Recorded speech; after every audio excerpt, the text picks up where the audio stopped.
ईश्वर जी की जय हो। सत्साई भाइयों और बहनों, पुस्तक धरती ऊपर स्वर्ग, इसके ऊपर वीडियो बनाने की श्रृंखला जारी है। इसी श्रृंखला में आज हमारा ये दूसरे नंबर का वीडियो है। भाइयों और बहनों, ये पुस्तक धरती ऊपर स्वर्ग ये हमें अध्यात्म के साथ साथ सामाजिक जीवन में कैसे जीना है, कैसे रहना है, उसकी भी जानकारी देती है।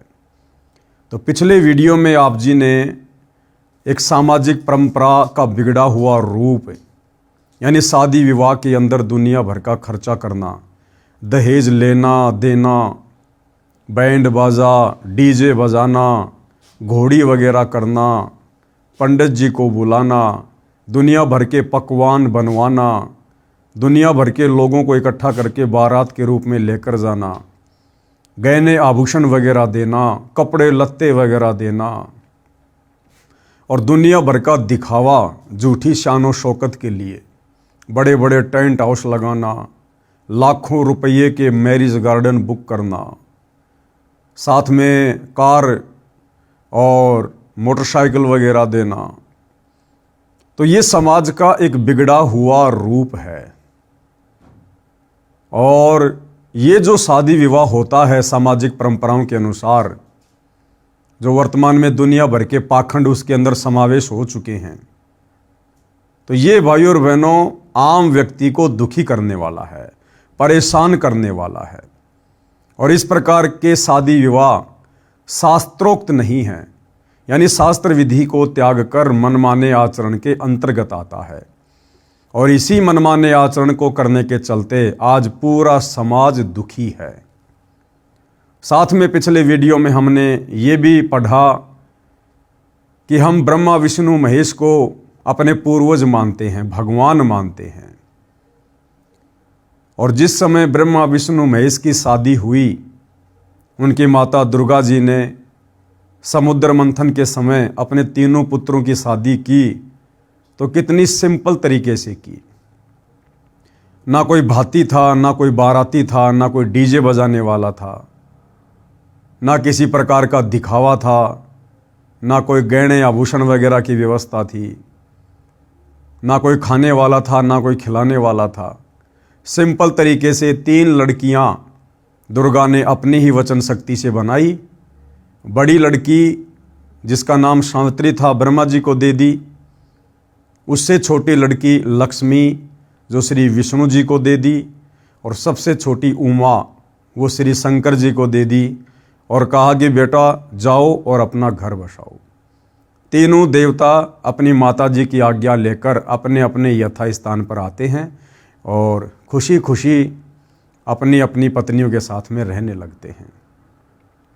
तो भाइयों और बहनों, वो भी तो एक शादी थी, लेकिन हमने इस शादी विवाह वाले रूप को ही बिगाड़ दिया है। साथ में हमने ये भी पढ़ा कि सतगुरु रामपाल जी के भक्ति मार्ग में कैसे पुनः इस बिगड़े हुए शादी विवाह के रूप को संवारा जा रहा है, ठीक किया जा रहा है। और सतगुरु रामपाल जी के पंथ में उनके भक्तों के जो लड़का लड़की होते हैं, किस प्रकार से उनका शादी विवाह वाला संस्कार संपन्न किया जाता है। ना कोई दिखावा, ना कोई दहेज लेना ना देना। 1 रुपया बेटी अपने बाप के घर से नहीं लेकर जाती है। कोई गहने आभूषण नहीं, किसी भी प्रकार का सामान नहीं। और मात्र 17 मिनट में बिना किसी खर्चे के वो शादी विवाह संपन्न हो जाता है। आज के वीडियो में हम इसी विषय पर चर्चा करेंगे कि सतगुरु रामपाल जी परमेश्वर जी के सत भक्ति मार्ग में, उनके पंथ में जो ये शास्त्रोक्त विधि से शादी विवाह संपन्न हो रहा है, जिसको रमेनी कहते हैं, इसके फायदे क्या हैं और सामाजिक परंपराओं के अनुसार जो शादी विवाह किया जाता है उसके क्या नुकसान हैं। तो इस विषय पर आज हम चर्चा करेंगे। इस शास्त्रोक्त विवाह के लाभ। कौन सा शास्त्रोक्त विवाह? जो शास्त्रोक्त विवाह, शास्त्रों के अनुसार शादी विवाह सतगुरु रामपाल जी के पंथ में उनके भक्तों के यहाँ पर होती है उसके क्या लाभ हैं। बेटी अपने बाप भाइयों भाभियों पर बोझ नहीं बनती। सबसे बड़ा लाभ क्या है? वो बहन, वो बेटी जो सतगुरु रामपाल जी की अनुयायी है, उनकी शिष्या है, उनके पंथ से जुड़ी हुई है, वो अपने बाप पर, अपने भाइयों पर, अपनी भाभियों पर, यानी उस परिवार पर किसी भी प्रकार का बोझ नहीं बनती है। जैसे आम सामाजिक व्यवहार में शादी विवाह होते हैं, माता पिता टेंशन में आ जाते हैं, भाई बेचारा मेहनत को डबल कर देता है कि बहन की शादी में लाखों रुपये के गहने बनवाने हैं, लाखों रुपये के कपड़े अगले पिछलों को देने हैं, 400-500 व्यक्ति बारात में आएंगे, उनके भोजन की व्यवस्था करनी है, खानी सबने 2 रोटी है लेकिन 50 आइटम की व्यवस्था करनी है, गाड़ी घोड़ों की व्यवस्था करनी है, पंडित जी की व्यवस्था करनी है। 1 महीने पहले उस परिवार की चक्री बन जाती है और वो परिवार कई लाखों रुपया उस शास्त्र विरुद्ध शादी विवाह के ऊपर खर्च कर देता है। अर्थात वो बहन, वो बेटी जिसकी शादी हो रही है, वो अपने परिवार पर एक प्रकार से बोझ डाल देती है। लेकिन सतगुरु रामपाल जी के भक्ति मार्ग में ऐसा बिल्कुल भी नहीं है। उस बहन, उस बेटी के माता पिता का, उसके भाई का 1 रुपया भी खर्च नहीं होता है और सिंपल तरीके से मात्र 17 मिनट में शादी विवाह संपन्न हो जाता है। जिस जोड़े में जो कपड़े पहनकर उस बहन ने, उस बेटी ने मात्र 17 मिनट में अपनी रमेणी यानी शादी संपन्न की होती है, उसी कपड़े में वो अपने ससुराल चली जाती है, अगले भगत के घर चली जाती है और मुश्किल से अपनी 2-4 जोड़ी कपड़े की जो वो पहना करती थी वही साथ में लेकर जाती है। इसके अलावा ना कोई सिलाई मशीन, ना कोई बेड, ना कोई कूलर, ना कोई एसी, ना कोई गाड़ी, ना दुनिया भर के कपड़े, ना गहने, कुछ नहीं। और इस प्रकार से वो बहन, वो बेटी अपने परिवार के ऊपर बोझ नहीं बनती है। तो सबसे बड़ा फायदा सतगुरु रामपाल जी के भक्ति मार्ग में शास्त्रोक्त विवाह का ये है। और दूसरा, शास्त्र विधि त्याग कर मनमाने आचरण से किए जाने वाले विवाह की हानि, यानी सामाजिक परंपराओं के तहत जो शादी विवाह किया जाता है, जो बहुत ज़्यादा खर्चीला होता है, दुनिया भर का दिखावा होता है, दहेज लेना देना, उसकी क्या हानि है? तो सबसे बड़ी हानि वो बेटी, वो बहन अपने परिवार पर, अपने माता पिता पर एक प्रकार से बोझ बन जाती है। बोझ, बेटी माता पिता के लिए बोझ बन जाती है जो स्वयं गलत रीति रिवाजों से बनाई गई है। बेटी को गर्भ में ही मारने लग गए, ये गलत रीति रिवाजों की देन है। यानी बेटी को अपने ऊपर बोझ समझकर गर्भ में ही मारना शुरू कर दिया गया था। हालांकि वर्तमान में सरकार के प्रयासों से उसके ऊपर कुछ हद तक लगाम लगी है, लेकिन फिर भी चोरी छुपे इस काल के लोक में सारे काम होते हैं। तो बेटी को गर्भ में मरवा देना, इस गलत परंपरा शादी विवाह के तहत कि भैया बेटी बड़ी होगी, इसकी शादी के ऊपर बहुत लाखों रुपया खर्च करना पड़ेगा, तो कुछ निकम्मी आत्माएं जो माता पिता होते हैं वो इस प्रकार की सोच रखकर और बेटी को गर्भ में ही मरवा दिया करते हैं। तो ये जो बेटियों को गर्भ में मरवाना, ये भी इस गलत रीति रिवाज की देन है, इस खर्चीली शादी विवाह की देन है। विवाह में अनाप शनाप खर्च लोकलाज में करना पड़ता है। आध्यात्मिक ज्ञान की कमी के कारण भाई और बहनों इंसान लोकलाज में फंस ही जाता है। सतगुरु रामपाल जी परमात्मा कहते हैं कि यदि आपने भक्ति सफल करनी है, मोक्ष प्राप्त करना है इस पंथ में आने के बाद, तो गुरुदेव कहते हैं लोक लाज ना कीजिए, निर्भय हो रहिए, और जो मन चावे राम को तो दाशा तन धरिए। सतगुरु रामपाल जी से उपदेश लेने के बाद, उनके भगत बनने के बाद, हमने सामाजिक परंपराओं में घिसना और पिसना नहीं है। हमने सामाजिक परंपराओं के अकॉर्डिंग नहीं चलना, जो परंपराएं भक्ति मार्ग में बाधक होती हैं।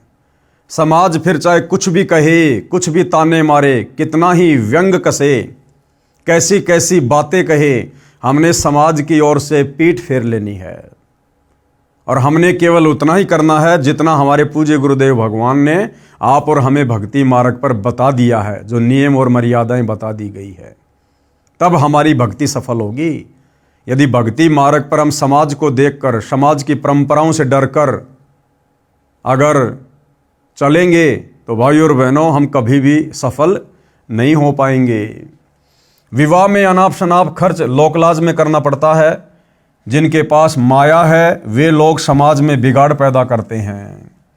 ये इस प्रकार की कुरीतियाँ, रीति रिवाज, गलत परंपराएं किन लोगों के द्वारा पैदा की गई है? जो लोग मायाधारी हैं। उस पैसे का दिखावा, अपनी झूठी शानो शौकत का दिखावा कि मैं कितना धनी आदमी हूँ, मेरे पास कितना पैसा है, समाज में मेरा क्या रुतबा है, और जितना ज़्यादा पैसा मैं शादी विवाह पर, अन्य कार्यक्रमों पर खर्च करूँगा, दुनिया देखेगी, मेरी वाह वाही होगी। लोग कहेंगे वाह क्या दिल खोल कर पैसा खर्च किया है, बड़ा सेठ आदमी है, बड़ा दिलेर आदमी है। तो ये मायाधारी लोगों ने इन गलत परंपराओं को अपनी झूठी शानो शौकत के चक्कर में पैदा किया। और आज आम व्यक्ति बेचारा चक्की के दो पाटों के बीच में जिस प्रकार से गेहूं पिसता है, उस प्रकार से इन परंपराओं में पड़कर पिस रहा है। शादी विवाह संपन्न करना, जमीन बेचेगा, उधार पैसा लेगा, कर्जे पर पैसा लेगा, फिर सारी जिंदगी किस्तें भरता रहेगा, ब्याज भरता रहेगा, केवल इन गलत परंपराओं के कारण। तो आप और हमने यानी सतगुरु रामपाल जी के भक्तों ने इन तमाम प्रकार की गलत सामाजिक परंपराओं का बहिष्कार करना है। बहिष्कार करने का मतलब हमने कोई धरना प्रदर्शन नहीं करना। आप और हमने ये बात समझ में आने के बाद अपने बच्चों की शादी में 1 रुपया भी फालतू में वेस्टेज नहीं करना है। और हमारे रिश्तेदार, आड़ोस पड़ोस के लोग, गांव वाले जो इन गलत परंपराओं के तहत सामाजिक कार्यक्रम करते हैं, शादी विवाह करते हैं, बच्चों के जन्मदिन मनाते हैं, हमने उन पार्टियों में बिल्कुल भी शामिल नहीं होना है। बिल्कुल भी।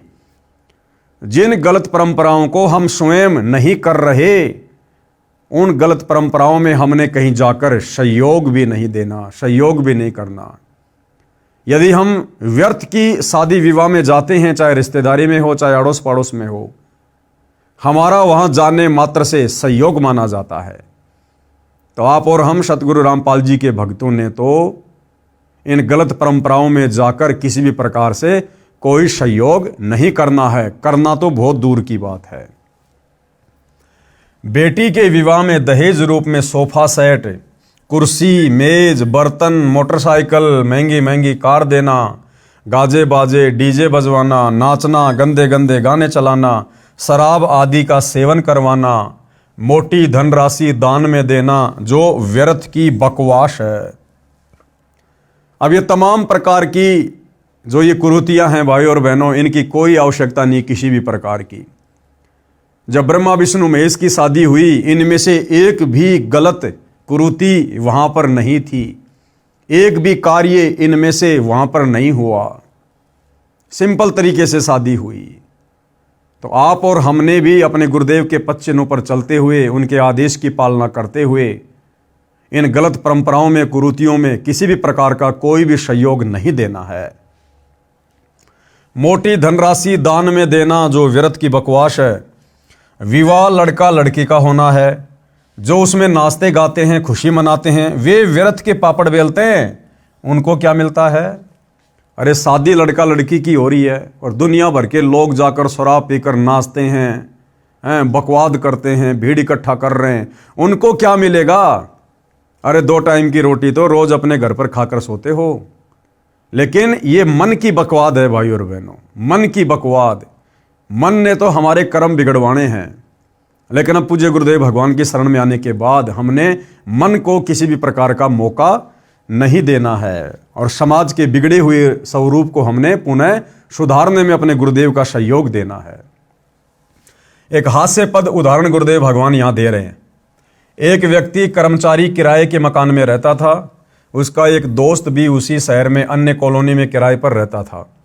उस मकान मालिक के लड़के का विवाह हुआ तो किराएदार का जीवन न्योता दिया। किराएदार के पूरे परिवार ने मिठाई का आनंद लिया। वह व्यक्ति अपने दोस्त के पास उसके मकान पर गया तो उसे पता चला कि इस दोस्त के मकान मालिक के लड़के का विवाह निकट ही है। उसने अपने दोस्त से कहा कि यार, तेरे मकान मालिक के लड़के का विवाह है। दोस्त पंजाबी भाषी था, बोला मैनू की?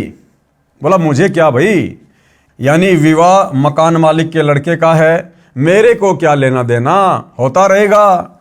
दोस्त बोला यार तू समझा नहीं, लड्डू मिलेंगे तेरे को, खाने को तेरा भी न्योता होगा। वह बोला तैनू की, यानी लड्डू मैं खाऊंगा, तू क्यों टेंशन लिए है। इसी प्रकार विवाह तो लड़के लड़की का होगा, यानी लड़के को पत्नी मिलेगी, घर बसेगा, और नाचने गाने डीजे पर कूदने वालों को क्या मिलेगा, और व्यर्थ में नोट वगैरह हवा में उड़ाने वालों को क्या मिलेगा, डीजे पर नाच नाच कर पसीना बहाने वालों को क्या मिलेगा।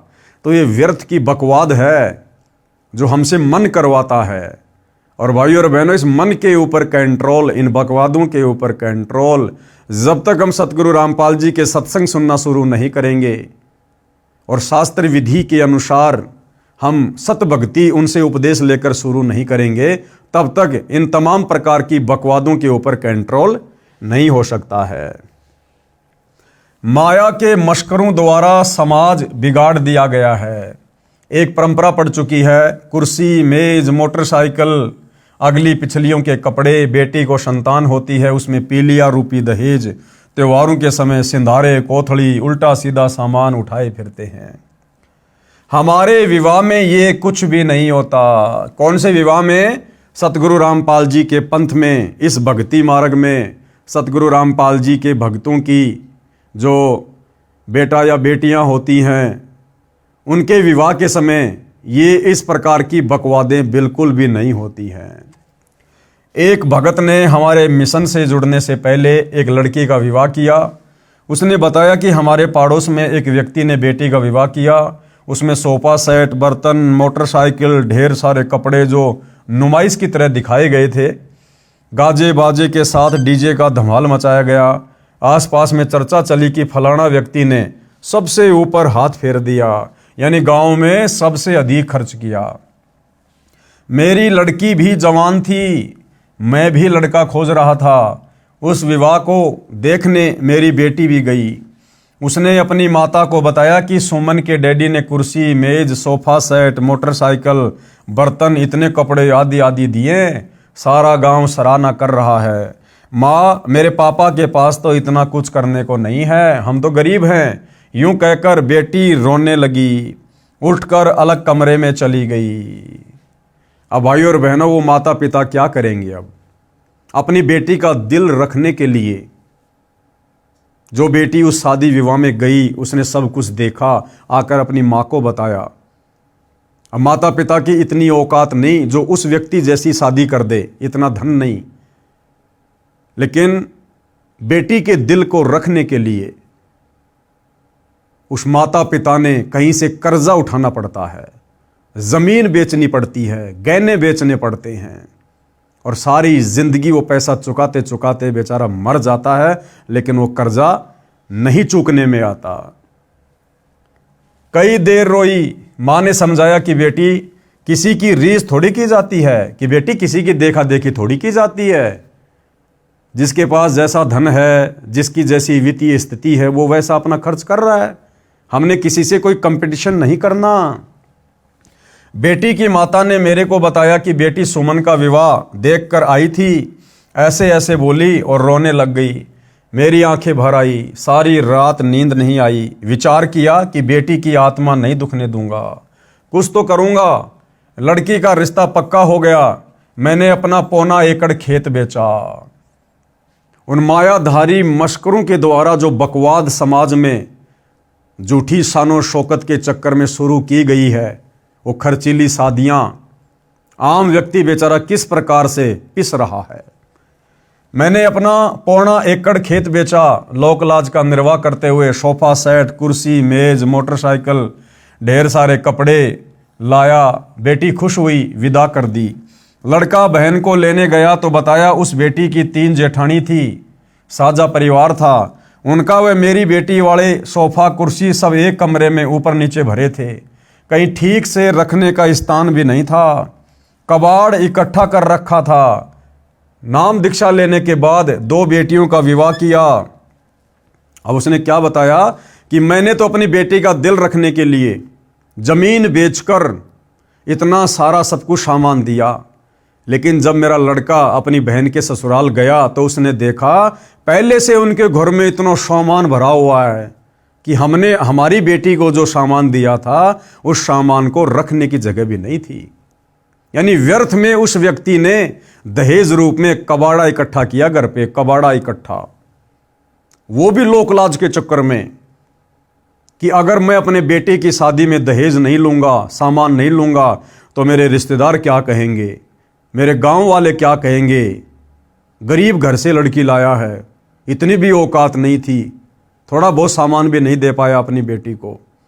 इस चक्कर में उस व्यक्ति ने भी कबाड़ इकट्ठा कर लिया और इधर से बेटी के बाप ने लोकलाज में आकर यदि मैं अपनी बेटी को थोड़ा बहुत कुछ नहीं दूंगा इसकी आत्मा दुखी होगी, समाज के लोग क्या कहेंगे, गांव के लोग क्या कहेंगे, कि इससे अच्छा तो ज़मीन बेच देता, कहीं से उधार ले लेता, बेटी को थोड़ा बहुत तो सामान देता। तो भाइयों और बहनों, जब तक हमें आध्यात्मिक ज्ञान नहीं होगा हम इसी प्रकार चक्की के 2 पाटों के बीच में इस लोकलाज में पिसते रहेंगे। और जब उस व्यक्ति ने नाम उपदेश ले लिया सतगुरु रामपाल जी से, उसके बाद फिर उसने अपने अन्य बच्चों की शादियां की। वो किस प्रकार से की? नाम दीक्षा लेने के बाद 2 बेटियों का विवाह किया, 1 पैसा भी खर्च नहीं हुआ, दोनों बेटी सुखी हैं। यदि पहले यह ज्ञान होता तो क्यों जमीन बेचता? जिसके पास जमीन बेचने को नहीं है वह मनमाना आचरण करके किए जा रहे विवाह क्रम में किसी से ब्याज पर रुपया लेता है। यानी जिसके पास बेचने को जमीन नहीं है वो क्या करेगा? वो किसी साहूकार से ब्याज पर रुपया लेगा, फिर कर्जे के बोझ तले दबा रहता है, दिन का चैन रात की नींद समाप्त रहती है, इसी बोझ को ढोता ढोता मर जाता है, सारा जीवन नरक बना रहता है केवल इस गलत परंपरा के तहत। इसलिए हम सतगुरु रामपाल जी के भक्तों ने, चाहे हमारे आड़ोस में, चाहे पाड़ोस में, चाहे गांव में, चाहे रिश्तेदारी में, अगर गलत परंपराओं के तहत कोई भी कार्यक्रम हो रहा है, छोटे से छोटा, बड़े से बड़ा, आप और हमने उस कार्यक्रम में शामिल भी नहीं होना है। वो चाहे नाराज रहे चाहे खुश रहे, हमने उसकी नाराजगी को, उसकी खुशी को नहीं देखना, हमने अपने गुरुदेव भगवान के वचन को देखना है। और जो बीड़ा इस बिगड़े हुए समाज को सुधारने का हमारे गुरुदेव ने उठाया है, हमने हर संभव उसमें सहयोग करना है। फिर आगे गुरुदेव क्या बता रहे हैं? एक सत्य वार्ता। एक आर्मी मैन से दास की ज्ञान चर्चा हुई जो हमारे भगत का रिश्तेदार था। उसके आग्रह से मेरे पास आया था। वह फौज से रिटायर होकर पुलिस में हवलदार लगा था, सरकारी नौकरी थी। जब ज्ञान चर्चा होती है तो हम विवाह पर भी चर्चा अवश्य करते हैं। भगत ने जो उसे लाया था बताया कि इस हवलदार जी ने अभी 1 महीना पहले बड़ी बेटी का विवाह किया है, 21 लाख रुपए लगाए हैं। उसके 3 बच्चे बताए, बड़ी लड़की जिसका विवाह अभी किया था, बीच में बेटा और छोटी बेटी। दास ने कहा कि जो कुछ फौज से लाए थे वह तो प्रथम विवाह में लगा दिया, जो 20 वर्ष की कमाई थी, कि भैया फौज से रिटायरमेंट होकर आया, 18-20 लाख रुपए लाया, वो तो तूने अपनी बड़ी लड़की की शादी में खर्च कर दिए। फिर बाकी बच्चों की शादी वो कैसे की? वो भी तो उसी प्रकार से की होगी आपने, उससे आपने कम तो दहेज नहीं दिया होगा, तो उस दहेज के लिए पैसा कहां से लाए? अब आपकी 50 वर्ष के आसपास उम्र है, छोटी बेटी के लिए इतने रुपए कहां से लाओगे? वह हवलदार बोला कि फौज वालों से काम नहीं चला, कर्जा भी लेना पड़ा। मैंने उससे पूछा कि इतना खर्च करना ठीक नहीं, देखकर अपनी हैसियत के अनुसार खर्च करना चाहिए। वह बोला कि लड़का यानी दामाद बैंक में नौकरी करता है, बेटी भी अच्छी पढ़ी लिखी है, बेटी तो सदा सुखी रहेगी, हमारी तो देखी जाएगी। यानी हम तो गधे बने रहेंगे, कोई टेंशन नहीं, बस हमारे बेटा बेटी सुखी रहें। मैंने कहा कि बेटी के कर्म में सुख है तो मिलेगा, और दुख है तो पैसे से सुख नहीं खरीदा जा सकता। क्या कह रहे हैं गुरुदेव? अगर उस बेटी के भाग्य में सुख है तो उसे मिलेगा ही मिलेगा, चाहे बाप किसी भी प्रकार से शादी करे, किसी भी परिवार में शादी करे। और यदि बेटी के कर्म में दुख लिखा हुआ है तो बाप के द्वारा दिया गया पैसा, प्लाट, गाड़ी, अनाप शनाप धन, ये कुछ भी काम नहीं करेगा। जैसे उसके कर्म में, उसके भाग्य में लिखा, उसे वही मिलेगा। वो पैसा वो लड़का शराब में बिगाड़ देगा, कोई फालतू का धंधा शुरू करके उसमें बर्बाद कर देगा। यानी भाइयों और बहनों, आप और हमें आध्यात्मिक ज्ञान नहीं है, हम सत्संग से नहीं जुड़े, और अगर सत्संग से भी जुड़े हैं तो नकलियों के पास, जिसकी वजह से हम धन से सुख खरीदने की सोच बैठे हैं। हम धन देकर अपने बेटा बेटी का भाग्य बदलने की सोच बैठे हैं। ऐसा हरगिज नहीं होता है। तो ये हमारी नालायकी और कर्महीनता होती है। दास ने एक उदाहरण सुनाया। हवलदार कुछ बोलता उससे पहले ही मैं शुरू हो गया। बताया कि मैं जेई जूनियर इंजीनियर की नौकरी सिंचाई विभाग में करता था। हमारा एक एमडी यानी आईएएस अधिकारी था, उसकी रिटायरमेंट निकट थी। उसने लड़की का विवाह किया। उसने सन 1988 में 3.5 लाख रुपए लगाए, जो वर्तमान के 1 करोड़ के समान थे। वह रिटायर हो गया। विवाह के 1 वर्ष बाद बेटी का तलाक हो गया। यानी जिस अधिकारी ने अपनी बेटी की शादी पर 1 करोड़ रुपए लगाए थे, कुछ दिनों बाद में उसकी बेटी का तलाक हो गया। वह अधिकारी टेंशन में रहने लगा। जो कमाया था लगा दिया, बेटी सुखी रहेगी ये सोचकर। न बेटी सुखी रही न स्वयं। भाई अगलों ने तलाक दे दिया तो बेटी भी दुखी, और अब वो अधिकारी भी टेंशन में आ गया कि जो पैसा मेरे पास में था, जो रिटायरमेंट के समय आया था, वो तो मैंने करोड़ों रुपया बेटी की शादी में लगा दिया।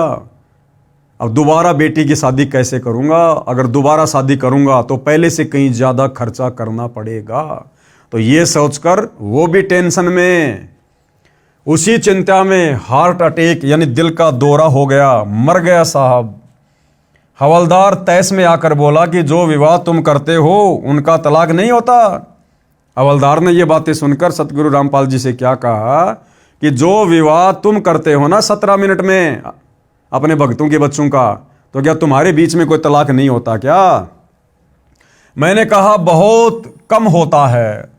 यानी कुछ एक आत्माएं जो निकम्मी होती हैं, ज्ञान को अच्छे से समझ नहीं पाती हैं, केवल वही लोग इस प्रकार की घटिया हरकतें करते हैं। और अगर तलाक हो भी जाता है तो भगत ने तो 1 रुपया दिया नहीं, 1 रुपया लिया नहीं। और बेटी यदि भक्ति कर रही है तो उसको तो दोबारा से अपने घर की बहू बनाने के लिए, बेटी बनाने के लिए सैकड़ों भगत लाइन में खड़े होंगे, फ्री ऑफ कॉस्ट उसकी भक्ति के बदौलत। क्योंकि भक्ति करने वालों का सतगुरु भाग्य लिख देता है। मैंने कहा कि बहुत कम होता है। यदि तलाक हो भी गया तो हमारा कौन सा 21 लाख लगा है?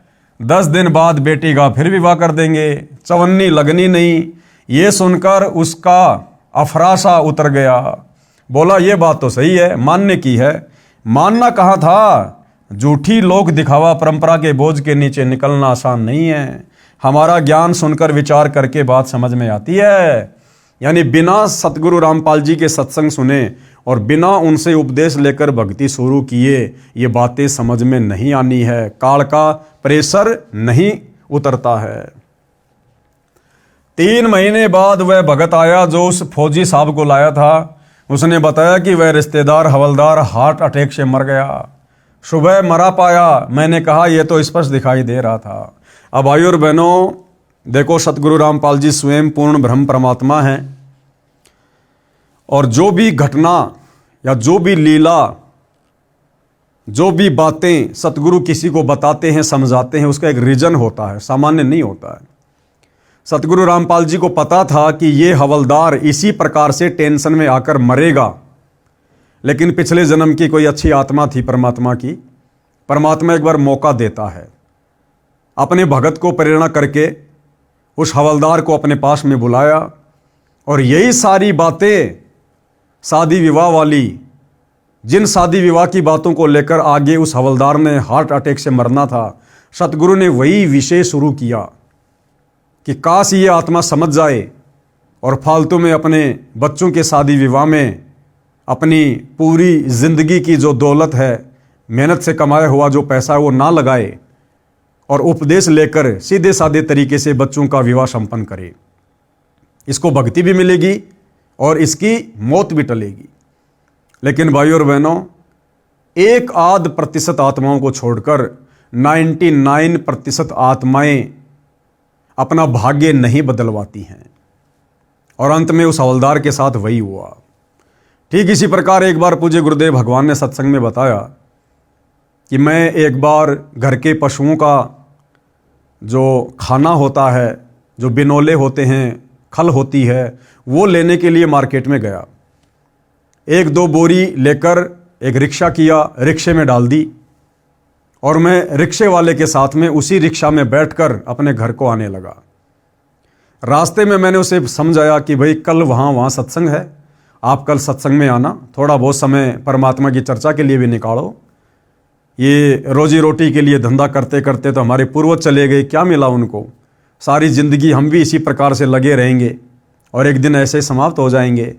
मनुष्य जन्म हमें भक्ति के लिए मिला है, परमात्मा की चर्चा के लिए मिला है। तो कल सत्संग है, आप जी सत्संग में ज़रूर आना। और गुरुदेव ने उसको एड्रेस भी दिया। लेकिन भाइयों और बहनों, उस व्यक्ति ने कहा कि महाराज जी, सत्संग में कुछ भी लेना देना नहीं है, ये तो फालतू की बकवादे हैं। जो लोग फ्री हैं, ठाले बैठे हैं ना, ये तो उन लोगों के काम है, कमाएंगे नहीं तो परिवार कैसे चलेगा। यानी उस रिक्शे वाले ने गुरुदेव की बातों का विरोध किया। फिर आगे गुरुदेव भगवान ने कहा कि भाई गाड़ी रोक दे, क्योंकि वहां से गुरुदेव ने अपना स्कूटर लेना था। तो गुरुदेव ने कहा कि आप जाओ, मैंने आपको एड्रेस दे दिया है, आप जाकर घर पर ये सामान उतार दो। गुरुदेव अपना स्कूटर लेकर दूसरे रास्ते निकल पड़े। अब क्या होता है भाइयों और बहनों, वो व्यक्ति जो रिक्शा में वो सामान लेकर जा रहा था, वो गलती से दूसरी गली में चला गया। वो गली सकड़ी थी और रिक्शा का एक पहिया, एक टायर उस नाली में नीचे उतर गया, जिसके चलते रिक्शा का बैलेंस बिगड़ गया और वो पलटी खा गई। पलटी खाते ही वो जो बोरी थी पशु के आहार की, वो उस रिक्शा वाले के पैर के ऊपर आ गिरी और गिरते ही पैर टूट गया। चिल्लाया, आसपास के लोगों ने देखा, उसको निकाला, कहा भाई कहाँ जा रहे थे, क्या हुआ? फिर उसने बताया कि ऐसे ऐसे जा रहा था, गलत रास्ते में आ गया। तो उन लोगों ने फिर गुरुदेव भगवान को सूचित किया। गुरुदेव भगवान आए, उसको लेकर गए, उसके पैर पर पलस्तर करवाया, उसके बाद उसको घर पर छोड़ दिया। विचार करने की बात है भाइयों और बहनों। गुरुदेव भगवान को पता था कि इस व्यक्ति के साथ में कुछ ही देर बाद में अनहोनी घटना घटेगी, जो इसके भाग्य में है, इसके संस्कार में है। लेकिन वो संस्कार गुरुदेव भगवान उसका टालना चाहते थे, काटना चाहते थे। इसलिए गुरुदेव ने उसको सत्संग का जिक्र किया, लेकिन उस व्यक्ति ने उल्टा विरोध कर दिया, जिस कारण से भाइयों और बहनों उसका वो संस्कार नहीं टल पाया। तो भाइयों और बहनों, आध्यात्मिक ज्ञान के अभाव में, भक्ति के अभाव में, सच्चे सतगुरु की शरण के अभाव में, सत्संगों के अभाव में आप और हम दुनिया वाले इसी प्रकार से इन कर्मों के बोझ के नीचे दबे हुए हैं। ये कर्म संस्कार भोगते भोगते एक दिन हम दुनिया ही छोड़ के चले जाते हैं। इसलिए सत्संग मनुष्य जीवन में प्रथम होना चाहिए। ये मूल वस्तु है, क्योंकि हमें मनुष्य जन्म परमात्मा ने इसीलिए दिया है। ये अति दुर्लभ है, मानव जन्म दुर्लभ है, ये मिले न बारंबार, जैसे पेड़ से पत्ता टूट गिरे बहुर न लगता डार। और मनुष्य जन्म पाए के जो नहीं रटे हरि नाम, यानी जो भक्ति नहीं करता, तो फिर जैसे कुआं जल बिना फिर बनवाया क्या काम। आपने कुआं बनवा दिया, पानी उसमें है नहीं, क्या फायदा। इसी प्रकार इस मनुष्य जन्म को प्राप्त करके यदि हमने सत भक्ति, शास्त्र अनुकूल साधना, सच्चे सतगुरु से उपदेश लेकर नहीं की, तो हमारा जीवन व्यर्थ है। ये तो इसी प्रकार परमात्मा उस फौजी की उस दुर्गति को टालना चाहते थे, लेकिन वो अपनी दुर्गति नहीं टलवा पाया। सुबह मरा पाया, मैंने कहा यह तो स्पष्ट दिखाई दे रहा था। अब भात रूपी परंपरा पर प्रकाश डालता हूं। अब क्या कह रहे हैं गुरुदेव कि शादी विवाह के बाद में फिर और सामाजिक बिगड़ी हुई परंपराएं दुनिया भर की, जिसमें एक है भात परंपरा। गांव में दास ने सुना था, बड़े बूढ़े मजाक मजाक में कहा करते कि छोरी यानी बेटी तो जावा भी संदे, यानी लड़की की तो संतान भी दुख देती है। जब भात आ जाता है उस समय इस बात को कहते सुना करते। हालांकि दिल खोलकर भात में रुपये खर्च करते थे, इस बात का ध्यान रखते थे कि लड़की को किसी की सुननी ना पड़े, इसलिए चोखा खर्च करते थे। अब भी करते हैं, परंतु वह पैसा व्यर्थ खर्च होता था। जो नगद देते वह तो काम आ जाता है, जो कपड़े आदि पर खर्च किए वह व्यर्थ है। ये भी देखा गया है कि 2 या 3 भाई हैं, वे पैसे इकट्ठे करके भात का जुगाड़ करते हैं। कुल मिलाकर भात को एक बोझ के रूप में माना जाता है। जिस बहन के भाई नहीं है उसके बच्चों का विवाह होता है, वह किसके घर भात न्योतने जाए? उस समय वह बेटी घर में छुप छुप कर रोती है। उसकी परेशानी देखकर हमने ये फैसला लिया है कि भात भी व्यर्थ में लाद रखा है, ये नहीं भरना है। बहन की मदद आपत्ति के समय डट कर करो। क्या कह रहे हैं गुरुदेव भगवान कि शादी विवाह की तरह ये भात परंपरा भी व्यर्थ की सामाजिक कुरीति है, एक प्रकार का बाप पर भाइयों पर वजन है, बोझ है। और हम सतगुरु रामपाल जी के भक्तों ने इस भात परंपरा में भी किसी प्रकार का कोई सहयोग नहीं देना है, हमने भात वगैरह नहीं भरना है। गुरुदेव भगवान कह रहे हैं यदि आपकी बहन को पैसे की जरूरत है तो आप उसको उधार देकर मदद कर सकते हैं, लेकिन इन परंपराओं के माध्यम से अपने पैसे का दिखावा मत करना, अन्यथा सतगुरु का वचन टूटेगा। और सतगुरु का वचन टूट गया तो जीवन हमारा बर्बाद, क्योंकि जीवन केवल यही नहीं है, ये शरीर छूटने के बाद में फिर क्या होगा। सतगुरु का वचन तोड़कर भक्ति करने वालों का ये शरीर छूटने के बाद क्या होगा, फिर 184 योनियां भोगनी पड़ती हैं। तो गुरुदेव कह रहे हैं कि हमने इस प्रकार की परंपरा में किसी प्रकार का कोई सहयोग नहीं करना है। अब आगे क्या कह रहे हैं गुरुदेव? सुनते हैं कि उसके भाइयों ने 21,000 रुपये का भात भरा है, एक के भाइयों ने 51,000 रुपये का भात भरा है, किसी गरीब की बेटी के भाई 1100 रुपये भी नहीं दे पाते। उस बहन की नज़र झुकी रहती है, बेटी का निर्वाह अपने काम कमाई से होगा, भात या दहेज से सारे जीवन का काम नहीं चलेगा। आती जाती औरतें पता नहीं क्या क्या कहती हैं, वह बेटी अंदर ही अंदर बहुत दुखी रहती है। इसलिए इस परंपरा को विराम देना है, ख़त्म करना है हम लोगों ने। बेटी को सुखी करना है, बेटी किसी की मोहताज आश्रित ना रहे, उसको ज्ञान के आधार से मजबूत बनाया जाए, जैसा दास कर रहा है। लड़की आते ही भाभी का त्योड़ी पड़ जाती है, यानी दुनिया भर की गलत परंपराएं। लड़की जब अपने ससुराल से मायके आती है तो भाभी क्यों टेंशन हो जाती है, माथे में तोड़ियां पड़ जाती हैं कि अब इसको 2-4 जोड़ी कपड़े देने पड़ेंगे, चलती को 150 रुपये देने पड़ेंगे, क्योंकि आप और हम लोगों ने परंपरा ही ऐसी बना दी जो कि व्यर्थ का बोझ है, भार है। तो हम सतगुरु रामपाल जी के भक्तों ने इस प्रकार की परंपराओं में किसी प्रकार का कोई सहयोग नहीं देना है। लड़की आते ही भाभी के त्योड़ी पड़ जाती है, मन मन में कहती है आ गया 5-10 हज़ार रुपये का खर्च, तीसरे दिन बैठी रहती है। ऐसी बातें करती दास ने कई औरतें सुनी है। ये तो आम बात है भाइयों और बहनों, गाँव में पहले इसी प्रकार से होता था, क्योंकि हर गाँव में हर घर में ये गलत परंपरा अपने पैर पसार चुकी है। तो ये तो घर घर की कहानी है। जब छोटा था, अब हमारी बेटी बहन अपने माता पिता भाई भाभी से मिलने आती हैं तो सम्मान के साथ पूरे ठटोरे से आती हैं, अपनेपन के भाव से आती हैं। जैसे मेहमान आता है, 2 रोटी का खर्च रहता है, यदि माता पिता भाई भाभी पैसे या कपड़ा देना चाहें तो हाथ जोड़ लेती है। सतगुरु रामपाल जी के भक्ति मार्ग में जब ये बहन या बेटी अपने पीहर जाती है तो पीहर वालों को किसी प्रकार की कोई टेंशन नहीं होती है। उनको पता है कि ये सतगुरु रामपाल जी की भगत है, ये हमारे घर की रोटी के अलावा 1 रुपया भी नहीं लेगी। हराम समझती है, हराम। 1 जोड़ी कपड़ा भी माता पिता से नहीं लेगी, 1 रुपया भी अपने भाई या भाभी से नहीं लेगी। सामान लेना तो बहुत दूर की बात है, जैसी आई थी वैसी ही वापस 2-4 दिन बाद में चली जाती है। तो ना तो भाई भाभी को कोई टेंशन, ना माता पिता को कोई टेंशन, और वो बहन भी खुशी खुशी जाती है, खुशी खुशी आराम से आती है। कहती है हमने लिया मान लिया, यानी आप लोगों ने देने का जो मन कर लिया ना, बस समझो हमने ले लिया, बाकी लेते हम कुछ नहीं। हमारे गुरुजी का आदेश नहीं है। आपने पाल पोस कर इतनी बड़ी की, पढ़ाई लिखाई में कोई कसर नहीं छोड़ी। अब उन बहन बेटियों के आने का भाभी भी इंतजार करती है, फोन करके भी लाडों में उलावने देती है। इसी क्यों भूल गई, आ जाया कर, हम भी कुछ लागे हैं तेरे। इस बात से बेटी का सिर ऊंचा होता है तथा सम्मान बढ़ता है। बेटी अपने भाई भतीजों के प्रति विशेष लगाव रखती है, अपनी आत्मा मानती है। इस लेन देन के व्यर्थ के दिखावे ने पवित्र रिश्तों में विष घोल रखा है। इससे कुछ सहारा बेटी को नहीं मिलता, अपनी कमाई से पूरा पड़ता है, यानी निर्वाह चलता है। अब जो पैसा टका बहन बेटी को दिया जाता है शादी के समय या बाद में आती है जाती है उस समय, भाई और बहनों, उससे बहन बेटी का पूरा जीवन का खर्चा नहीं चल सकता।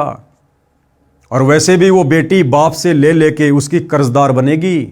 अगले जन्म में उसके घर की भैंस बनकर, गाय बनकर या खेत में बैल बनकर वो चुकाना पड़ेगा, उस दामाद ने भी और उस बेटी ने भी।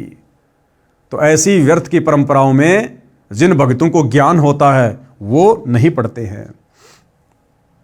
अपनी कमाई से पूरा पड़ता है, यानी निर्वाह चलता है। हम परमात्मा कबीर जी की शरण में हैं, हमारी बेटियां बेटे भी परमात्मा की शरण में हैं, भक्ति सेवा दान करते हैं, परमात्मा हर प्रकार से बरकत देता है। यदि किसी से ले लिया तो अगले जन्म में देना होगा। इसलिए हमारी बेटियां इस विश्वास पर डटी हैं, 1 रुपया भी नहीं लेती हैं। एक बेटी ने क्या बताया, क्या बता रहे हैं गुरुदेव? एक बेटी ने बताया, मैं जब नाम दीक्षा से पहले अपने घर जाती थी तो चलते समय भाई 100-200 रुपए देता था, मैं लेती थी। भाभी का स्वभाव अच्छा नहीं था, वह बाद में भाई के साथ झगड़ा किया करती थी। मेरी माताजी बताती थी, परंतु लालच नहीं छूटता था, पैसे लेती थी, सोचती थी कि जलती रहेगी जलने वाली। सब भाभी एक जैसी नहीं होती, कई तो अपनी नंदों को माँ से भी अधिक प्यार देती है, वे अच्छे खानदान की बेटी हैं। मेरी ननद आती थी, मेरा पति भी बहन को रुपये देता था, दुख तो मुझे भी होता था। कह देती थी कि हाथ बोझकर काम किया करो, इतना इतना रुपया दिया करें, घर भी तो देखना चाहिए। जब से नाम दीक्षा ली है काल का जाल ठीक से समझ लिया, अब इस नरक को नहीं ढोएंगे, यानी व्यर्थ का लेना देना बिल्कुल भी नहीं करेंगे।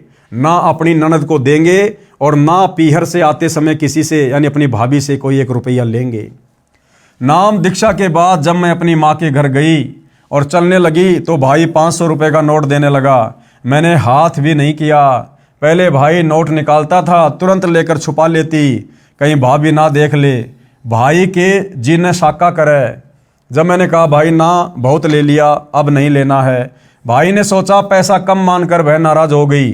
भाई की आंखों में आंसू आ गए, बोला बहन तेरा भाई गरीब है इसलिए थोड़े रुपए दे रहा है, ले ले, कभी भगवान करेगा तो अपनी बहन को घने घने दूंगा। मैंने कहा भाई मैंने नाम दीक्षा ली है गुरुजी सतगुरु रामपाल जी से, उनके ज्ञान को समझा है। उनकी शर्तें हैं कि कोई बहन अपने भाई या माता पिता से शादी के बाद रुपए कपड़े नहीं लेगी। परमात्मा पर भरोसा करो। एक बहन ने सत्संग में बताया कि मैं घर गई तो चलते समय मेरी माँ ने 5000 रुपये मेरी जेब में डाले और बता दिया इतने रुपए हैं। मैं लालच में आ गई, ले आई।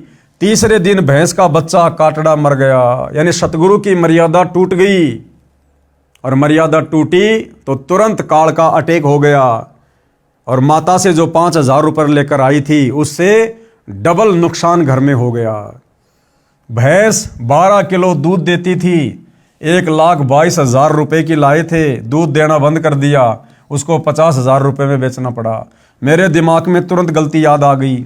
अपनी गलती बताकर गुरुजी के आदेश से नाम शुद्ध करवाया। उसके बाद मायके के रुपये कपड़ा लेना विष के समान समझ लिया और घनी हानि हो गई। भाई का नुकसान किया, चोरी का भाव बना और भाव खराब हुआ। उस बहन की बात मुझे खटक रही थी, इसलिए अपने भाई से 1 भी रुपया नहीं लिया। कुछ दिन बाद भाई मेरे घर आया, फिर 1000 रुपये देने लगा। मैंने रुपए नहीं लिए, समझाया भी, परंतु उसके मन में यही बैठा था कि मैं गरीब हूँ, बहन को खुश नहीं कर सका। मैं अपने भाई को लेकर सत्संग में गई, वहाँ ज्ञान सुना, अन्य भाई बहनों से आप बीती सुनी। तब भाई का मन हल्का हुआ कि बहन नाराज नहीं है, धीरे धीरे भाई तथा भाभी ने भी नाम दीक्षा ले ली। अब वह घर स्वर्ग बन गया है। भाभी जी बहुत अच्छे स्वभाव की है, परंतु टोटे ने दुखी कर रखी थी। ऊपर से हमारा खर्च उसे विचलित कर देता था। अब आंखें बिछाए भाभी बैठी रहती है, कब ननद आएगी, भगवान की बात बताएगी।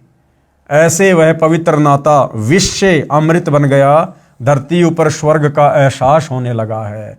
यानी इस प्रकार से भाइयों और बहनों, हम इन परंपराओं को त्याग कर, जो कि समाज में खर्चीली हैं, आध्यात्मिक यानी भक्ति मार्ग में बाधक हैं, हमने इनसे पीछे हटना है।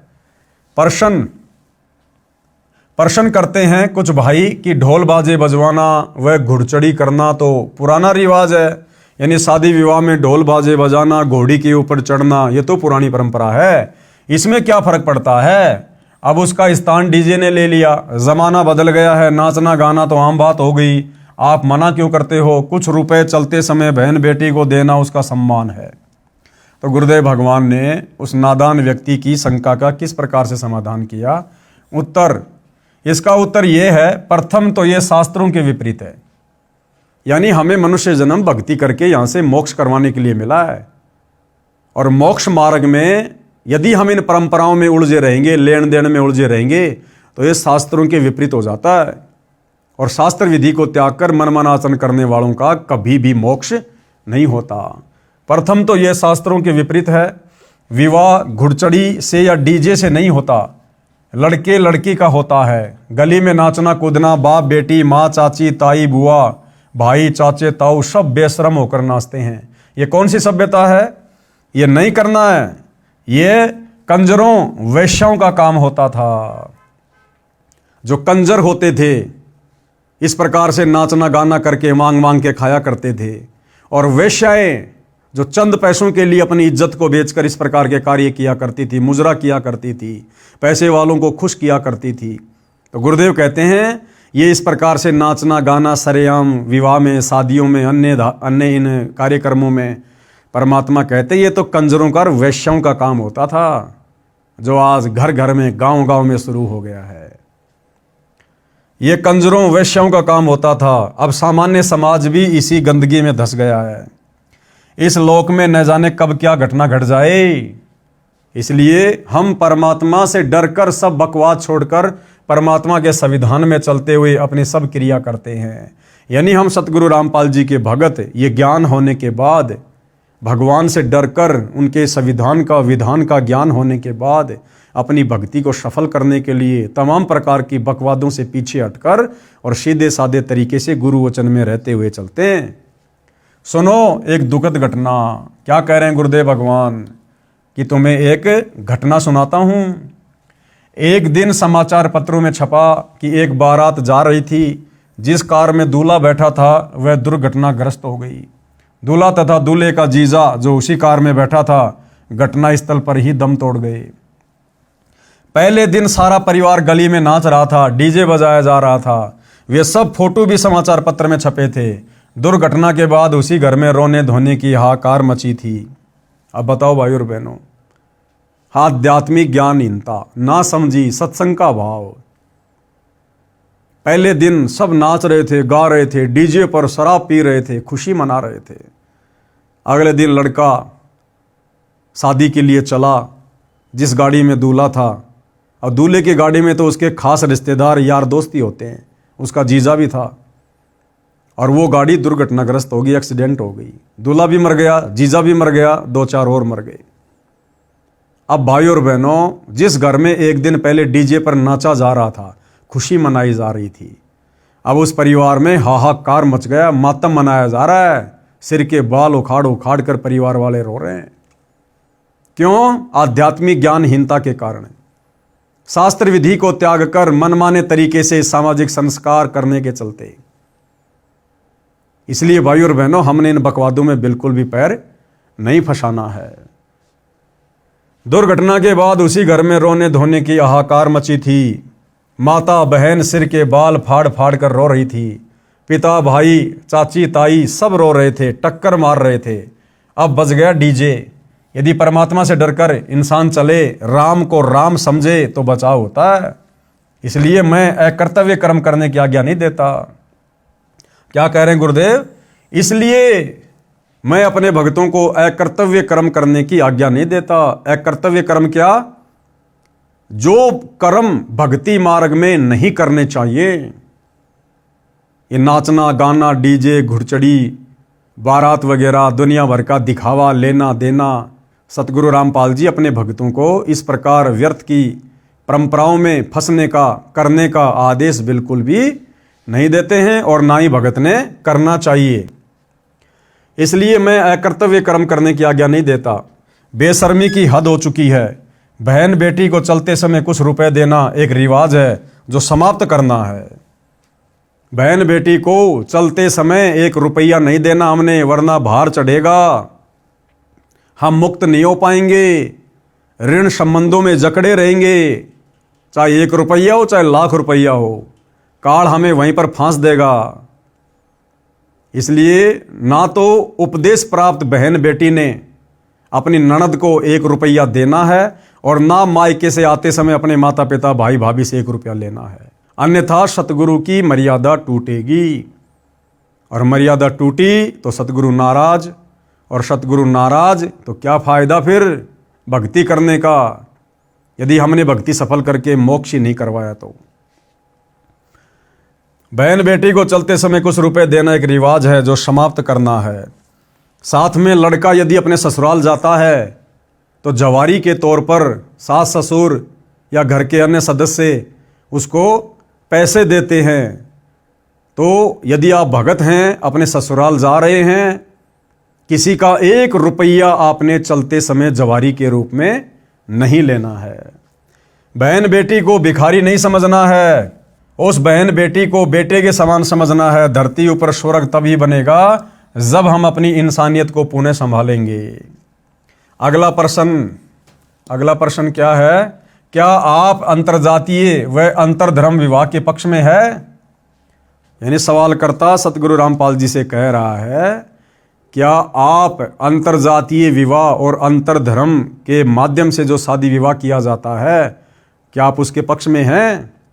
यानी एक जाति वाला दूसरी जाति के लड़के या लड़के से विवाह कर सकता है, एक धर्म वाला दूसरे धर्म की लड़की या लड़के से विवाह कर सकता है। क्या आपके पंथ में इस प्रकार की आज्ञा है? तो गुरुदेव क्या कह रहे हैं? हमारे मिशन में जाति धर्म की कोई बाधा नहीं है। हम अंतरजातीय तथा अंतरधर्म के विवाह के पक्ष में हैं। यानी जाति और धर्म हम इंसानों के बनाए हुए हैं, परमात्मा के बनाए हुए नहीं हैं। परमात्मा ने तो सबको इंसान बनाया, स्त्री या पुरुष। ये जाति और धर्म तो हमारे धर्म गुरुओं ने ज्ञानहीनता में आकर बना दी। इसलिए सतगुरु रामपाल जी के भक्ति मार्ग में कोई धर्म की बाध्यता नहीं है, कोई जाति की बाध्यता नहीं है। लड़का लड़की संस्कारी होने चाहिए, एक दूसरे को पसंद होने चाहिए और आपस में शादी विवाह की सहमति होनी चाहिए। फिर जाति और धर्म का कोई लेना देना नहीं है। हम निम्न नियमों का पालन करते हैं। यानी सतगुरु रामपाल जी के पंथ में उपदेश लेने के बाद में क्या क्या नियम है, क्या क्या मर्यादा है जिनका हमने पालन करना होता है। विशेषकर शादी विवाह के समय, यानी बच्चों का शादी विवाह वाला संस्कार जोड़ते समय भगत भाई बहन किन किन बातों का विशेष तौर पर ध्यान रखते हैं। अपने गोत्र में और अपने गांव में व आसपास के गांव गवांडों में माता पिता के गोत्र में विवाह के पक्ष में नहीं है। यानी भगत अपने ही गोत्र में विवाह नहीं कर सकते। अपने ही गांव की लड़की के साथ में, वो किसी भी जाति की हो, किसी भी धर्म की हो, शादी नहीं करनी है। क्यों? क्योंकि इससे फिर आपसी झगड़े बढ़ जाते हैं। गांव में भक्तों ने शादी विवाह बिल्कुल भी नहीं करना है और अपने ही गोत्र में बिल्कुल भी विवाह नहीं करना है। ये सख्त निषेध है। मुसलमान अपने नियम अनुसार कर सकते हैं, लेकिन जो व्यक्ति मुसलमान धर्म को फॉलो करते हैं और सतगुरु रामपाल जी के भगत हैं, यहाँ लिखा जा रहा है कि वो कर सकते हैं। लेकिन भाई और बहनों, देखो नियम तो सबके लिए है। अब मुसलमान ने यदि सतगुरु रामपाल जी से उपदेश ले लिया है तो अब उसका समाज मुसलमान समाज नहीं है। अब वो मुसलमान नहीं रहा, उसका धर्म मुसलमान नहीं है। सतगुरु रामपाल जी का नारा है, जीव हमारी जाति है, मानव धर्म हमारा, हिंदू मुस्लिम सिख ईसाई धर्म नहीं कोई न्यारा। अब उस मुसलमान भगत ने भी अपनी परंपराओं को, उन क्रियाओं को जो सदियों से चली आ रही है, उसको चेंज करना है। और गुरुदेव भगवान के जो नियम हैं संगत के ऊपर, उन्हीं नियमों में रहकर हमने बच्चों के शादी विवाह वाले संस्कार को पूरा करना है। लेकिन यहां पर परमात्मा जो ये थोड़ी बहुत जो ढील दे रहे हैं, ये उन भक्तों के लिए है जो अभी अच्छे से इस ज्ञान को नहीं समझ पा रहे, जो समाज की परंपराओं में बुरी तरह से फंसे हुए हैं, अचानक से निकल नहीं पा रहे। ये उनके लिए हल्का सा यहां पर ये गैप है। लेकिन भाई और बहनों, फिर भी हमने कोशिश करनी है, चाहे हिंदू हो, चाहे मुसलमान, चाहे जैनी, चाहे सिख, चाहे ईसाई, जिसने सतगुरु रामपाल जी से उपदेश ले लिया, फिर अपने गोत्र में और अपने गांव में और आसपास के गांव में हमने अपने बच्चों का संस्कार नहीं करना है, अपने बच्चों के रिश्ते नहीं करने हैं। फिर हमें विश्वास होना चाहिए अपने गुरुदेव भगवान पर। इस प्रकार से फिर हमने डरना नहीं चाहिए लोकलाज में आकर कि मेरे बच्चों की ऐसे तो शादी नहीं हो पाएगी। अरे गुरुदेव कहते हैं, अगर उन बच्चों के संस्कार में शादी विवाह है तो रोक कौन देगा? और यदि नहीं है तो तुम्हारा सतगुरु इतना समर्थ है, अपनी लेखनी से तुम्हारे बच्चों के शादी विवाह के हर प्रकार के नए लेख लिख देगा, नए संस्कार लिख देगा। इसलिए शादी विवाह के समय जो जो बातें ध्यान रखने योग्य हैं, जो गुरुदेव के आदेश हैं, वो चाहे हिंदू हो, चाहे मुसलमान हो, चाहे सिख हो, चाहे ईसाई हो, किसी भी धर्म से जुड़ा हुआ भगत हो, उन्होंने गुरुदेव के प्रत्येक नियम का सख्ताई से पालन करना चाहिए। यदि अंतरधर्म विवाह मुसलमान हिंदुओं में करते हैं तो उसके लिए गोत्र को छोड़कर अन्य उपरोक्त सब नियम लागू रहेंगे। यदि हिंदू भी किसी मुसलमान लड़की से विवाह करेगा, उसके लिए भी गोत्र को छोड़कर अन्य उपरोक्त नियम लागू होंगे। इसी प्रकार सिख, ईसाई या अन्य के लिए नियम रहेंगे, यानी गांव गवांड पड़ोसी गांव में विवाह नहीं कर सकते। यानी हिंदू भगत अगर मुसलमान भगत के घर पर शादी करना चाहता है तो गोत्र की तो कोई आंट है नहीं उनमें, लेकिन उसी गांव में और आसपास के गांव में आपस में उन हिंदू मुसलमान भक्तों ने भी अपने बच्चों की शादी वादी नहीं करनी है। आगे गुरुदेव भगवान किसी के प्रश्न का जवाब दे रहे हैं। प्रश्न, क्या आप प्रेम विवाह लव मैरिज के पक्ष में हैं? तो गुरुदेव क्या कह रहे हैं? हाँ, परंतु निम्न शर्तों के साथ में कि हम लव मैरिज के पक्ष में हैं, लेकिन उसकी भी कुछ मर्यादा है, कुछ नियम हैं।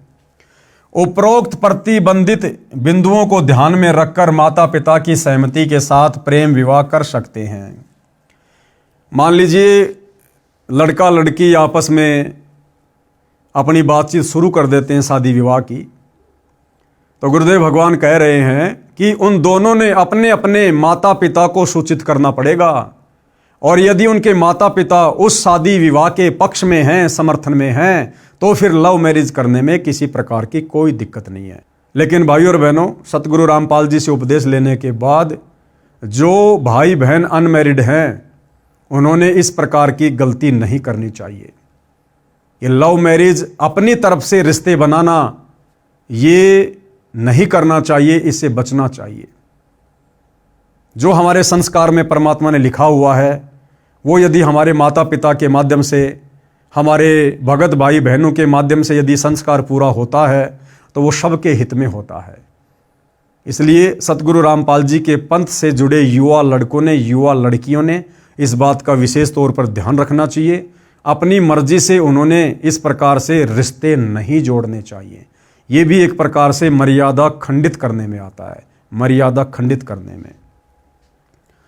आगे सवाल किया है, आप सब त्योहार मनाने से रोकते हो, त्योहार तो खुशी का प्रतीक माना जाता है, इसमें क्या दोष है? तो गुरुदेव भगवान क्या जवाब दे रहे हैं? त्योहार का अर्थ है किसी विशेष दिन को जो अपने धर्म की गरिमा से जुड़ा होता है, उस दिन कुछ अलग से खाना पीना करना, उस घटना की चर्चा करना जिस उपलक्ष्य में त्योहार मनाया जाता है। सब त्योहार किसी धार्मिक कथा से संबंध रखते हैं।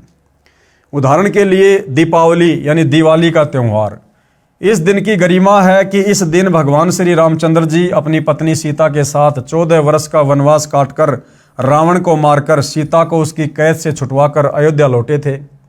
उस खुशी में दिवाली का त्योहार मनाया जाता है। घर में कई कई दीपक जलाए जाते हैं। प्रारंभ में गाय या भैंस के घी के दीपक जलाए जाते थे, फिर सरसों के तेल के दीपक लगाए जाने लगे, फिर मोमबत्ती ने स्थान ले लिया, अब बिजली के छोटे छोटे बल्ब दीपक के स्थान पर लगाए जाते हैं। एक दिन ये सब कर दिया, फिर न सीता याद आती है न श्री राम। क्या आपको याद है?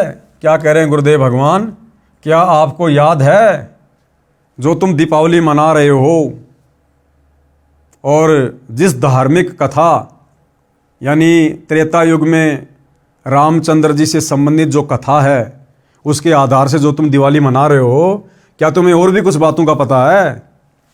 सीता जी को 2 साल के बाद एक धोबी के व्यंग के कारण घर से निकाल दिया गया था। उस समय वह गर्भवती थी। ऋषि वाल्मीकि के आश्रम में आजीवन कष्ट सहा। 2 पुत्र साथ में थे, एक का नाम लव, दूसरे का नाम कुश, जो ऋषि के आशीर्वाद से कुशा से बना था। कुशा यानी दूब, घास का तिनका, जो ऋषि वाल्मीकि जी ने अपनी वचन शक्ति से बनाया था। कुछ था, विचार किया जाए, जिसकी पत्नी को निकाल दिया गया हो, बच्चों का वह पत्नी का पता नहीं कैसे कष्ट का जीवन जी रहे होंगे, क्या वह व्यक्ति चाहे राजा भी क्यों ना हो सुखी रहेगा? शौपन में भी सुखी नहीं रह सकता। शर्म के मारे बोलता नहीं है। राजा रामचंद्र जी ने अश्वमेध यज्ञ करना था, परंपरावश घोड़ा छोड़ा गया। उस पर लिखा था कि जिसको अयोध्या के राजा रामचंद्र की पराधीनता स्वीकार नहीं है वह घोड़ा पकड़ ले और युद्ध के लिए तैयार रहे। उस समय लव तथा कुश जवान थे। दोनों ने ऋषि वाल्मीकि से धनुर्विद्या सीखी थी। जब उन्होंने घोड़े के गले में लटक रही चिट्ठी पैम्पलेट पढ़ी, घोड़ा पकड़ लिया और धनुष श्री रामचंद्र जी की ओर तान दिया। युद्ध शुरू हुआ। श्री रामचंद्र जी उन बालकों को पराजित नहीं कर सके, उल्टा बालक श्री रामचंद्र जी की जान लेने वाले थे। सीता जी की दृष्टि पड़ी, दौड़कर बच्चों के पास गई, बताया ये तुम्हारे पिता हैं। रामचंद्र जी ने भी सीता को पहचान लिया। उसको गले लगाने के लिए निकट गए तो सीता ने पीठ फेर ली और धरती में समा गई। श्री रामचंद्र जी सीता जी के वियोग में दुखी तो पहले से ही था, परंतु आशा थी कि कभी मिल पाएगी। जब आशा टूट गई तो श्री रामचंद्र जी का धैर्य जवाब दे गया। वहां से लौटा और अयोध्या के साथ बह रही सरयू दरिया में जल समाधि ले ली, अर्थात डूब कर मर गया।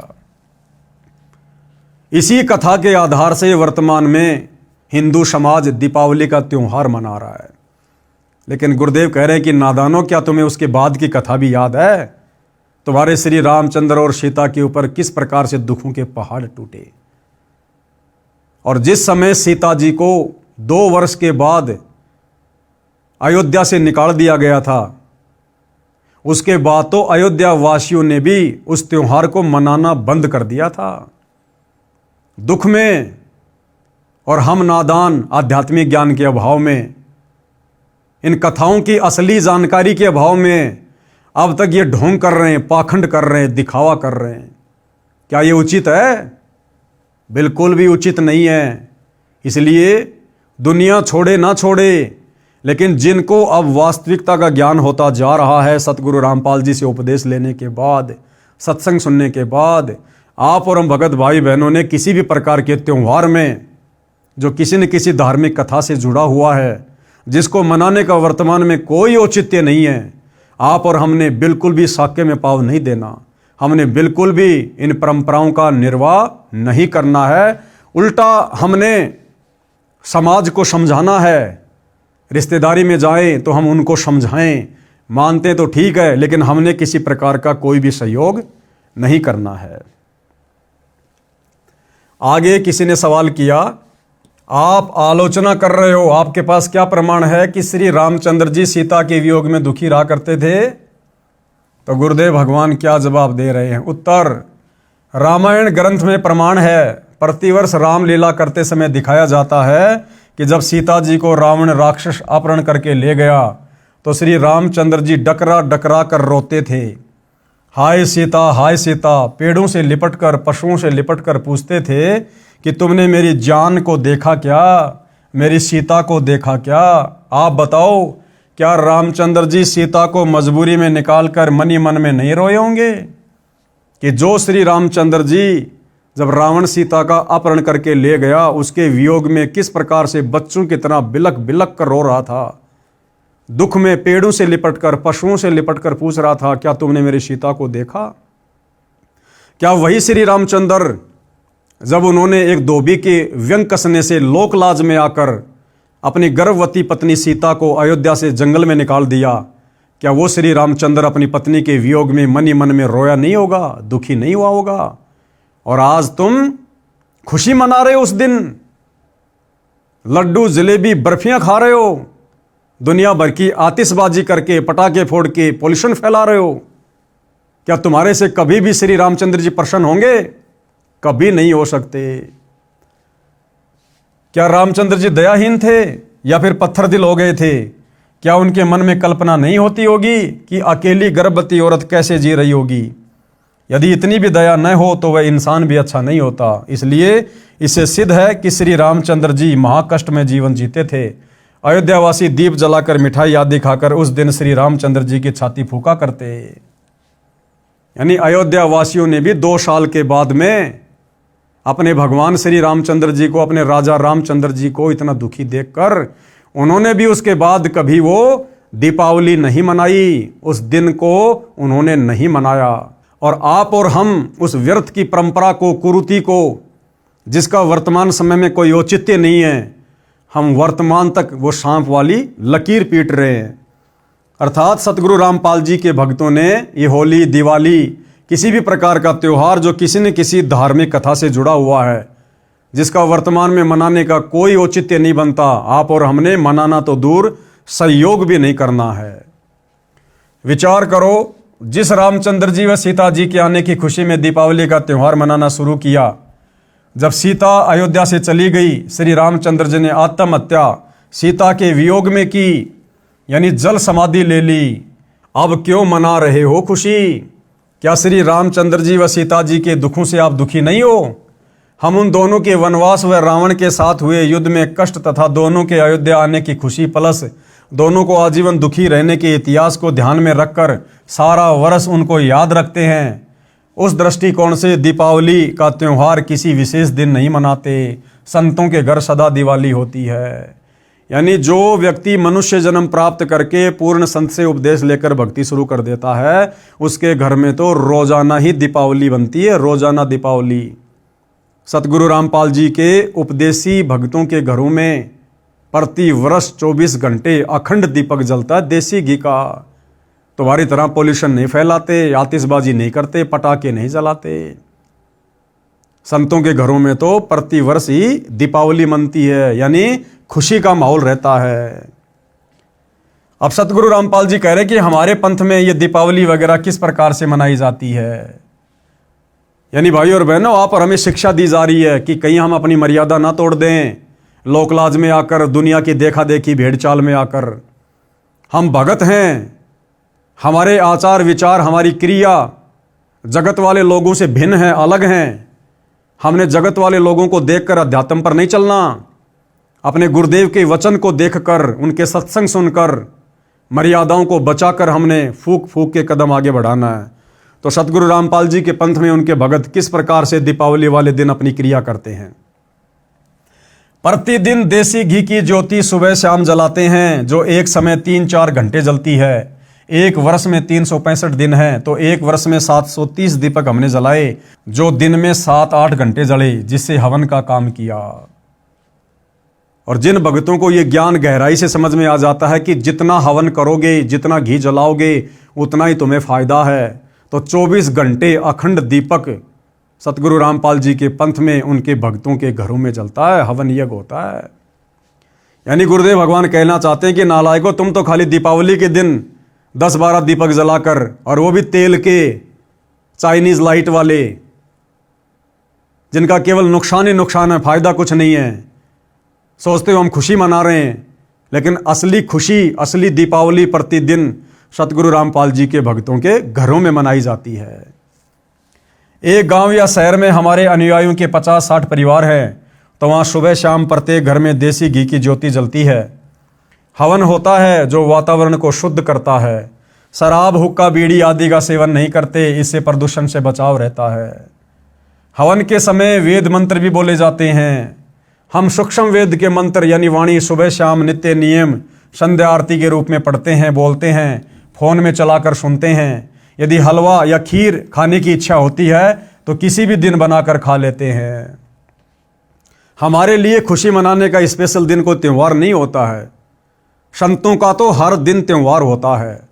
यदि हमने हलवा खीर आदि बनाकर खानी है, किसी भी दिन बनाकर खा सकते हैं अपने गुरुदेव भगवान को भोग लगाकर। और अब तो सतगुरु रामपाल जी की वास्तविक परमात्मा वाली स्थिति भक्तों को समझ में आने के बाद साध संगति से जुड़े हुए उनके सत्सेवक बच्चे प्रतिदिन सुबह और शाम 2 समय भंडारे के साथ में हलवा बनाकर अपने गुरुदेव भगवान को विधि विधान अनुसार भोग लगाते हैं। रोजाना हमारे घरों में दिवाली मनती है। रोजाना हम एक दिन की नकली दिवाली नहीं बनाते। जगत के लोग उस दिन या अन्य होली आदि के त्यौहार पर बम फोड़ते हैं, पटाखे छोड़ते हैं, प्रदूषण फैलता है। कई बच्चों की आंखें खराब हो जाती है, कईयों के हाथ खराब हो जाते हैं, कई स्थानों पर आग लग जाती है। ये सब हम नहीं करते।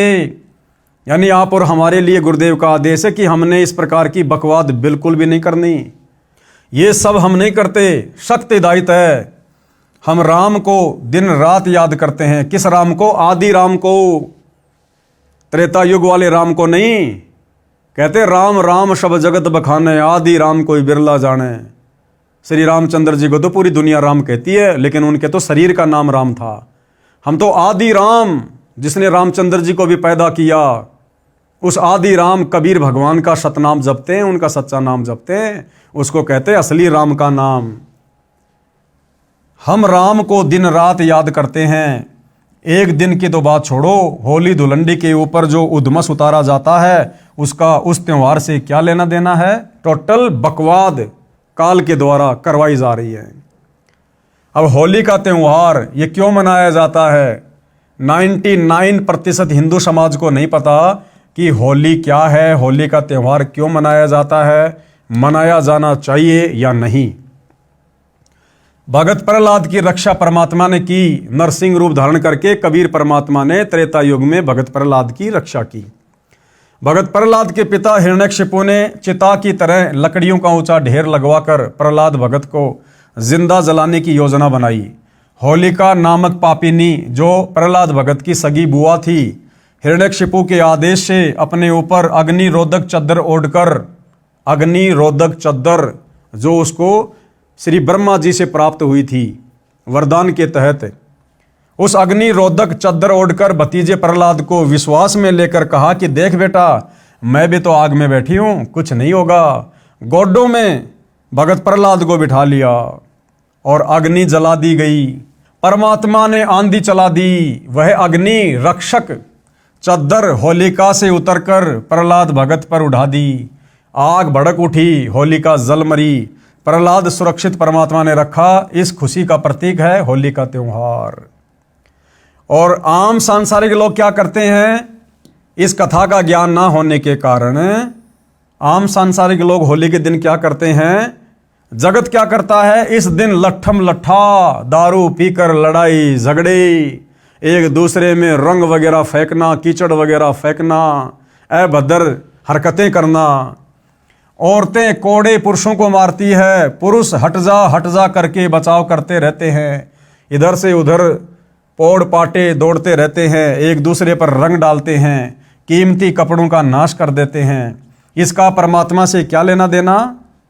क्या भगत प्रहलाद ने इस प्रकार की बकवाद कभी की जो आप लोगों ने उस भगत के नाम की आड़ में वर्तमान में शुरू कर रखी है?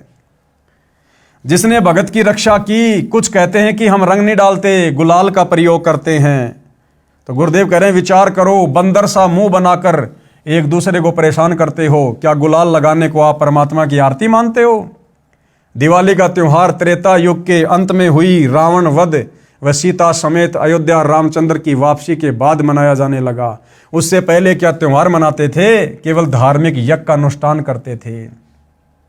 दूसरी बात, श्री रामचंद्र जी के अयोध्या से रावण को मारकर सीता को लाने के बाद जो ये दीपावली वाली परंपरा चली है, क्या उससे पहले के व्यक्ति, त्रेता युग पूरा बीत गया था, सतयुग के व्यक्ति क्या कभी इस प्रकार का त्यौहार मनाया करते थे? वे केवल वैदिक विधि अनुसार शत भक्ति किया करते थे, हवन किया करते थे, इस प्रकार की बकवादें नहीं किया करते थे। अतः वर्तमान में भी इस प्रकार की बकवादों का कोई औचित्य नहीं है। ये बकवादें हम तब तक कर रहे जब तक हम सच्चे सतगुरु रामपाल जी की शरण में नहीं हैं। जब तक हमें उनके प्रवचन सुनने को नहीं मिलेंगे, सत्संग सुनने को नहीं मिलेंगे, तब तक ही हम इस प्रकार की बकवादें कर रहे हैं। हम सतगुरु रामपाल जी के भगत इस प्रकार के किसी भी पाखंड में, आडंबर में अपना समय और पैसा बर्बाद नहीं करते हैं, क्योंकि हमें उनके सत्संगों से सब कुछ समझ में आ गया है। होली का त्योहार सतयुग के अंत में प्रहलाद भगत की रक्षा परमात्मा द्वारा नरसिंह रूप में की जाने के बाद प्रारंभ हुई। उस समय सतयुग लगभग 16 लाख वर्ष बीत चुका था। उससे पहले तो यह त्योहार नहीं मनाया जाता था, केवल धार्मिक यज्ञ शास्त्रों के अनुसार किए जाते थे, जैसे हम करते हैं। हमारा उद्देश्य है कि सारा जहान शास्त्रोक्त विधि से सामाजिक व धार्मिक कर्म करे, ताकि कलयुग में सतयुग जैसा माहौल बने और सब सुखी रहें। कहने का मतलब है जितने भी त्योहार हैं, व्यर्थ की सामाजिक परंपराएं हैं, ये सिवाय बकवाद के कुछ भी नहीं हैं। और यदि हम लोग भगत होने के बावजूद इस प्रकार की बकवादें करते हैं तो हमारी मर्यादा टूटेगी, सतगुरु का वचन टूटेगा और हम कभी भी भक्ति मार्ग पर सफलता प्राप्त नहीं कर सकते। इसलिए जब तक आम सामाजिक लोगों को जागरूकता नहीं है, इस बात की जानकारी नहीं है, वो तो इस प्रकार की बकवादें कर सकते हैं, लेकिन भक्तों ने भक्ति लेने के बाद, उपदेश लेने के बाद इस प्रकार की बकवादों से कोसों दूर रहना है। अब गुरुदेव क्या कह रहे हैं कि हम क्या करते हैं? हम क्या करते हैं? हम प्रतिदिन परमात्मा का शुक्र कई कई बार करते हैं। तीनों समय की आरती के समय परमात्मा का धन्यवाद करते हैं, उनका शुक्र मनाते हैं कि हे परमेश्वर, आपने हमें कैसे इन तमाम प्रकार की बकवादों से बाहर निकालकर शत भक्ति प्रदान कर दी। अन्यथा हम भी आज इन्हीं बकवादों में उलझे रहते, अपने मनुष्य जीवन को बर्बाद करते रहते। एक दिन ड्रामा नहीं करते, शास्त्रों अनुसार धर्म कर्म करते हैं और धर्म यज्ञ करते हैं। अजब गजब बात। कौन सी अजब गजब बात है? एक भगत बना, उसने बताया कि हम चाचा ताऊ के 11 भाई बहन हैं, सब शादीशुदा हैं, हमें 11 वर्ष हो चुके हैं, कोई त्यौहार नहीं मनाया। कारण वर्ष में एक मौत इतनी निकट हो जाती है कि त्यौहार नहीं मना पाते। यानी जब भी कोई त्यौहार आता है, उस भगत ने कहा कि उससे पहले हमारी निकटतम रिश्तेदारी में जो खासम खास होते हैं, उनमें किसी न किसी की मृत्यु हो जाती थी, जिस कारण से 11 वर्ष हो गए हमने अभी तक कोई त्यौहार नहीं मनाया। विचार करें, जिनके मृत्यु हो जाती है वे रोते हैं, गांव के लोग मस्ती मनाते रहते हैं, फिर उनकी बारी आती है, वे मुंह लटका कर रोते रहते हैं, अन्य त्योहार का ड्रामा कर रहे होते हैं। और हम क्या करते हैं? यानी सतगुरु रामपाल जी के भगत अब क्या करते हैं? ज्ञान होने के बाद किसी की आत्मा ना दुखे, इसलिए हम व्यर्थ दिखावा नहीं करते, दिन रात राम को याद करते हैं, यानी परमात्मा की भक्ति करते हैं। हम धार्मिक अनुष्ठानों को त्योहार रूप में मनाते हैं, वहाँ कोई गाना बजाना नहीं करते, केवल सत्संग करके, पाठ करके परमात्मा का गुणगान करते हैं, धर्म यज्ञ करते हैं। उस समय हलवा, खीर, लड्डू, जलेबी आदि बनाते खाते हैं, ऐसे त्योहार मनाते हैं। तो सतगुरु रामपाल जी के भक्ति मार्ग में उनके भक्तों के द्वारा किस प्रकार से त्योहार मनाए जाते हैं, क्या उसकी विधि है, क्या उसकी प्रोसीजर है, ये सारी बातें आज आपको इस वीडियो के माध्यम से सुनने और जानने को मिली। तो भाइयों और बहनों, इसी प्रकार से हम ये जानकारियाँ प्राप्त करते रहेंगे। यदि जानकारियाँ होंगी तो हम मर्यादा तोड़ने से बचे रहेंगे, मर्यादा टूटने से बचेंगी तो हमारी भक्ति सफल होगी, और भक्ति सफल होगी, हमारे गुरुदेव भगवान प्रसन्न होंगे, और गुरुदेव भगवान प्रसन्न तो हमारा सतलोक का टिकट पक्का। इस गंदे लोक से, जन्म मरण से, 184 योनियों की कष्ट से छुटकारा पक्का। तो आप और हमने धीरे धीरे इस भक्ति मार्ग पर अपने गुरुदेव भगवान के प्रत्येक वचन को दृढ़ता के साथ फॉलो करते हुए आगे बढ़ना है। हमने दुनिया को नहीं देखना है, संसार क्या कर रहा है, क्या संसार की मर्यादा है, हमने उस तरफ बिल्कुल भी ध्यान नहीं देना है। जितना गुरुदेव भगवान ने बता दिया, समझा दिया, आदेश दे दिया, हमने उस आदेश में रहकर अपनी भक्ति को सफल करना है। तो भाइयों और बहनों, आज की वीडियो में गुरुदेव के आशीर्वाद से केवल इतना ही। कल फिर परमात्मा की सेवा में हाजिर होंगे। तब तक गुरुदेव भगवान हम सबको आज्ञा दे, आशीर्वाद दे, सद्बुद्धि दे। बंदी छोड़ सतगुरु रामपाल जी भगवान की जय हो।